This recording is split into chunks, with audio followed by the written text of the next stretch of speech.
Next question is, pwede ba lagyan ng battery ang mga solar pumps? Ayun, actually, medyo nasabi ko na to kanina. Pero, kung itong mga to, iba-battery natin, kunyari solar pump na siya, okay?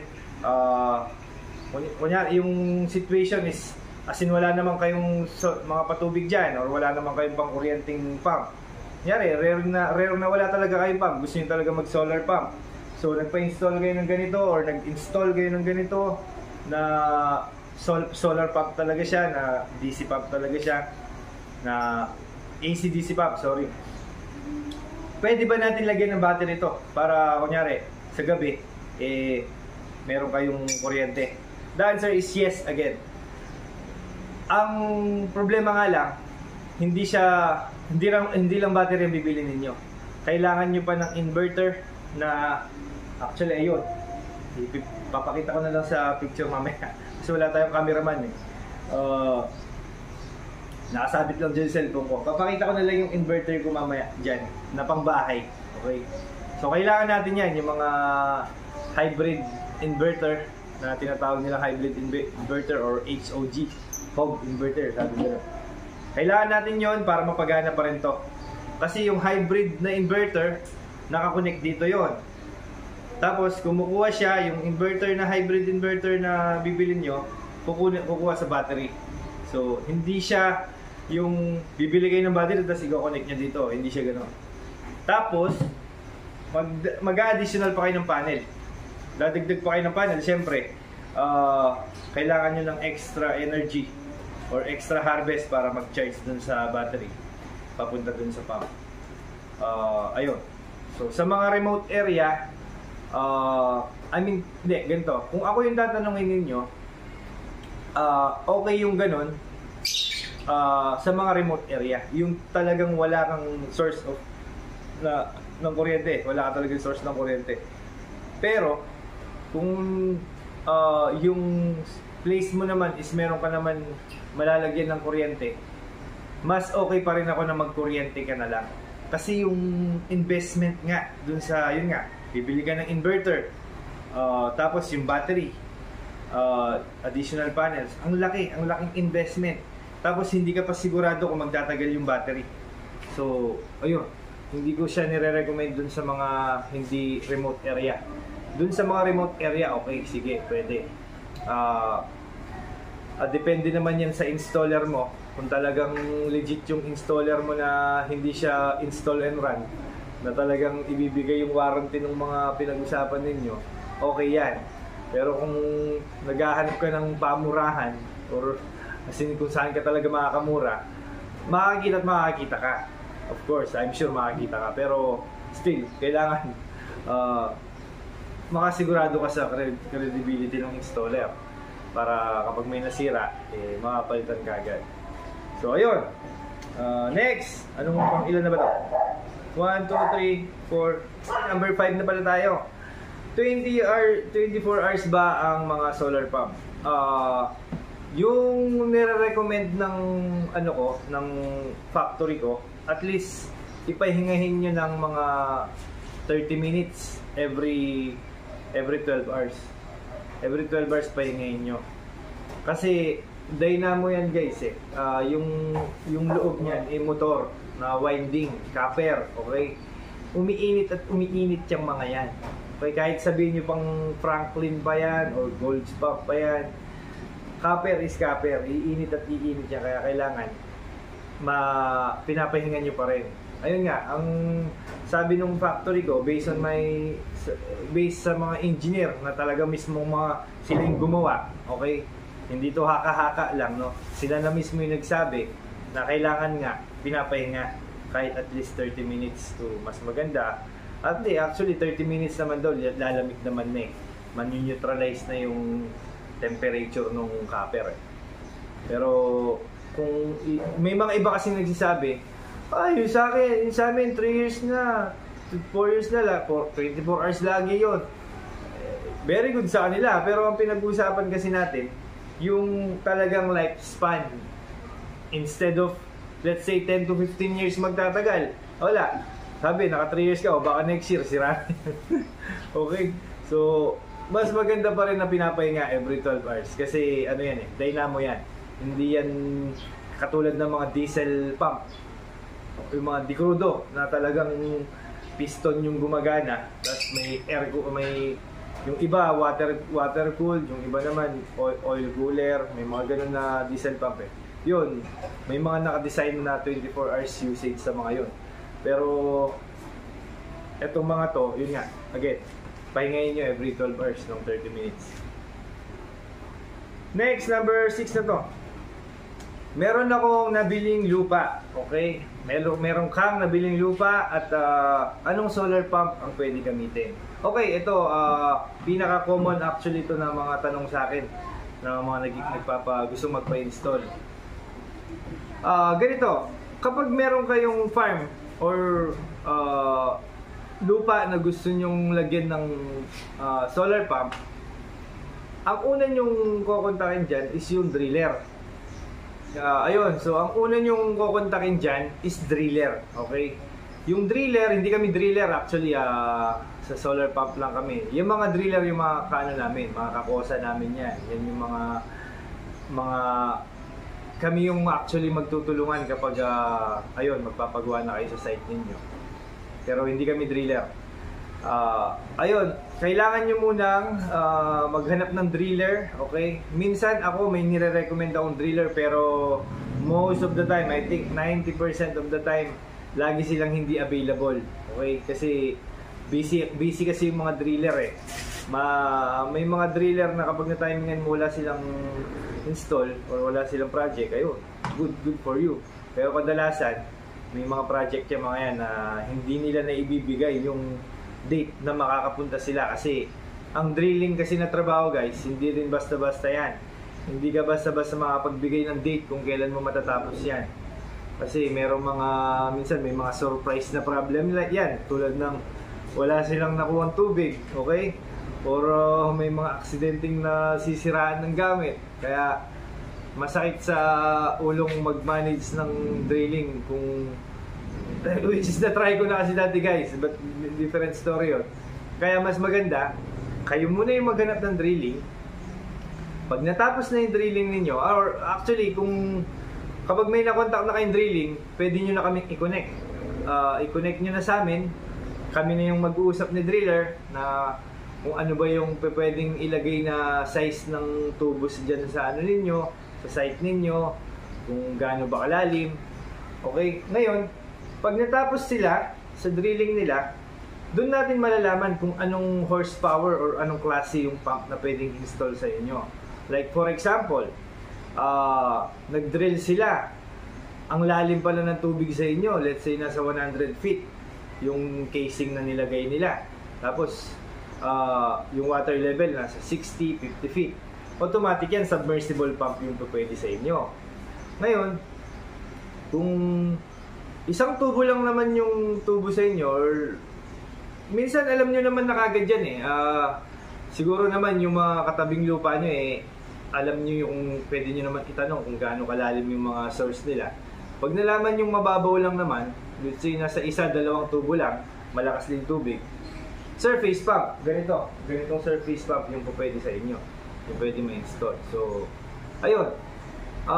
In other words, kailangan matapos muna yung driller, masabi muna nila kung ano yung water details nung naging finished product nila o finished na trabaho nila, bago namin ma-identify kung anong pump yung pwede sa inyo. Okay, next, ang number na ba ito? Pang number 7 na tayo. Sulit ba ang solar pump? Ito, lagi ko rin sa mga nag-inquire sa akin. Lagi ko rin nakukuha ang tanong to sa kanila. Sulit ba ang solar pump? Ang answer is oo tsaka hindi. Okay? Bakit oo tsaka hindi? Kasi depende yan sa tao. Kung ikaw yung tipo ng nagpagawa or gagawa ng solar pump, dahil ang mindset mo is magkakaroon ka rin naman ng return of investment. Okay? Mahal siya kung mahal, pero still, ito yung klase ng investment na may bawi. May bawi naman Ang problema, bottom line, mahal pa rin siya. Pero mababawi mo yan siguro 2 to 3 years. May calculation dyan. Depende sa paggamit mo or yung dating paggamit mo versus nung nag-solar pump ka. May mga calculation yan guys. Pero in general, makaka-ROI ka dyan ng 2 to 3 years. Okay? Ngayon, yun yung dahilan kung bakit nasabi kong sulit siya. Kasi meron siyang return of investment. Okay?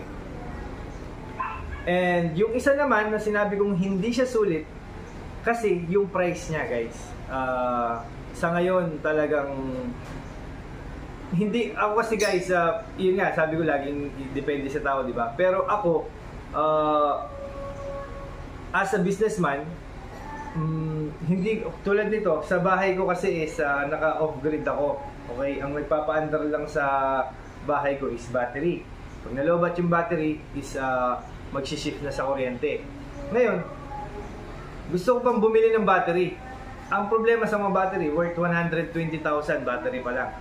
Kaya, para sa akin, hindi ako nasusulitan dun sa 120,000 na worth ng battery. Kasi, yung bill ko lang naman nasa 3,000, 4,000. Minsan, pinakamalaki yung 5,000. Hindi ako nasusulitan kasi, yung 120,000 na yun, kahit na may ROI ako doon na masisero ko yung bill ko, ang tagal pa rin. So, again, depende sa tao. Kung masyadong malaki sa akin yung 120,000 at alam ko marami ako mas importanteng paggagamitan doon, masasabi ko na hindi sulit. Pero, ang pinaka-catch dyan guys, yung ano kasi ngayon evolving na kasi yung ano natin technology. Kapag dumating kasi yung point na nag-brown out, okay? Tapos ang init. Tapos, let's say, dito pa naman sa Pilipinas, lagi tayo may calamity, di ba? So, yung na-experience ko last time na nag-brown out ng 2 araw dito sa amin, wala akong battery noon. Inis na inis ako bakit hindi pa ako kumuha ng battery kagad. Doon pwede naman ako bumili nung time na yon, pero it will take time. Kukuha pa ako sa supplier. Tapos may ginagawa pa kami nun. Kaya sabi ko dapat nag-invest na lang pala ako sa battery. So, yun, yung mga ganong situation, yung i-consider mo pa rin bago ka mag-decide kung sulit ba siya o hindi. Yung mga ganong instances na mawawalan talaga ng power or may calamity, still meron ka pa rin tubig, meron ka pa rin kuryente. Okay? So, yun yung sagot ko sa sulit ba or hindi ang solar pump. Sana na-gets nyo. Okay. Number 8 na tayo guys. Tumatagal ba ang solar pump? Ang sagot ko dyan is yes. Nag-start kami ng 2019 nung start mag-pandemic. So far, malakas pa rin siya ngayon. Ang guarantee na binibigay nung ng supplier ko, ng factory is nagla-last daw ng 15 to 20 years yan with proper maintenance. Tulad nga nung itong mga submersible, stainless naman yan. Tatagal naman yung mga stainless. I'm sure na, though wala pa kaming experience na ganun, pero I'm sure na magiging palitin sa mga ganyan is yung mga bearing. Okay? Tapos, ayun. I think yung mga bearing lang, tsaka yung mga yung mga water seal niya, dahil goma yun, of course, maglalamat at lalamat yan. Yun lang naman yung mga pinapalitan dyan. So, 2019, 2024 na tayo, 5 years na. Or going 5 years kasi kaka-start noong 2024. Okay pa naman. So, masasabi ko na tumatagal siya in 4 to 5 years sa ngayon. Kasi yun pa lang yung experience ko. Pero again, yung guarantee ng factory is 15 to 20 years. Pero still, hindi pa rin ako convinced doon hanggat hindi pa natin mapapatunayan. Okay? Kapag may mga nag-install sa inyo na hindi po nasisira yan kahit 100 years na, wala yun. Ampaw yung mga ganun. Kailangan honest to goodness tayo guys. Yun din yung lagi kong sinasabi sa mga mga tumatawag sa akin na or mga nagiging kaibigan ko na nag-i-install na kapag may client sila, huwag silang masyadong promising. At least, mas maganda pa rin yung sinasabi nila yung totoo na mga possible mangyari. Hindi yung puro sales talk ka lang ng sales talk na puro kagandahan lang ng mga mga product mo yung sinasabi mo. Siyempre, sabihin mo rin yung mga totoong pwedeng mangyari. Okay? Wala naman masama dun eh. Hindi naman siguro magagalit yung ano dun, yung client dun kasi hindi naman ikaw yung nag-produce niyan eh. So, ayun. Importante may warranty. Okay? So, next is number 9 na tayo. Tutuyo nila muna ko. Paano pag may nasira? Ayun, kakasabi ko lang. Paano pag may nasira? May warranty ba? Sa amin guys, kapag may nasira, yun ang kagandahan sa amin. I think yun yung advantages ko sa mga ka-competitors ko. Kapag may nasira sa amin, palit kagad. Okay? 1 year yung ano namin, 1 year yung warranty namin sa pump. Tapos 6 months yung ano namin, yung service sa warranty sa workmanship service is 6 months. Yung mga pump is 1 year. Tapos yung mga solar panels is 10 years. So tatlo yung warranty sa amin. Yung parang advantages ko or lamang ko sa mga ibang competitors is kapag sa amin kayo kumuha, palit agad. Wala tayong kuskus balungos o kesyo-kesyo. Magpapalit tayo agad ng materials like ito. Itong sinabi ko kanina na madalas nasisira yung controller. Papalitan ka agad yan. Pero yung sa mga submersible pump nga or yung mga pump na surface or submersible pump, kapag nasira yan na ang reason is dirty water, okay, yan ang hindi natin basta-basta mapapasok sa warranty kasi naka-video yan eh. Kapag bubuksan natin sa loob yan, mabi-video yan. Hindi rin nun tayo i-claim ng i-grant ng warranty ng supplier kapag nakita nilang ganun siya kadumi or ang daming bato sa loob. Kasi yun nga yung ikinasira talaga niya, yung water source. Hindi naman yung mismong pump or wala sa pump yung problema. So yun ang medyo tagilid tayo sa warranty kapag source nyo yung problema. Okay? So, ayun. Last, I think this is the last. Number 10, madalas ba tamaan ng kidlat ang mga solar? Guys, ito, ayan, ipapakita ko yung screenshot sa inyo na nagsasabi na kapag tinamaan ka ng kidlat, kumbaga in other words, sinasabi dyan, pag tinamaan ka ng kidlat, malas ka na talaga. Hindi nag-a-attract ng kidlat ang mga solar panels guys, okay? Nasa pag-aaral na po yan. Ang nakakapag-attract lang ng kidlat is yung kamalasan mo. Hindi, joke lang. Hindi porke may solar panels guys is kidlatin na.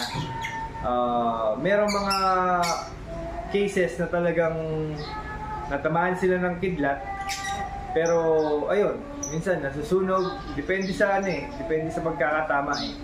Minsan may mga nagbo-burn lang ng mga ano, ng mga wires.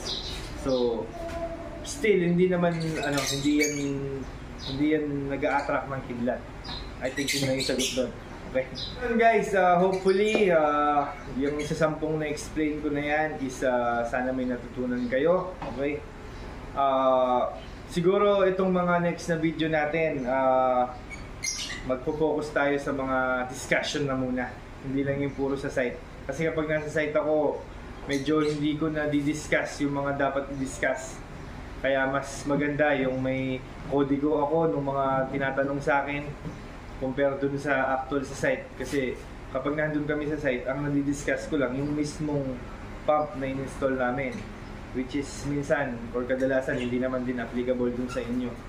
So, gagawa tayo ng mga ibang video pa about sa mga specific details about sa mga submersible pump, surface pump, yung mga battery operated, okay, yung mga distance na pinapatubigan ninyo.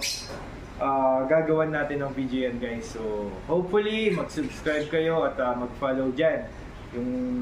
Yung notified all button dyan para kapag may upload na tayo ma-notified kayo kagad. Okay, so kung hanggang ngayon nandito ka pa guys, thank you very much.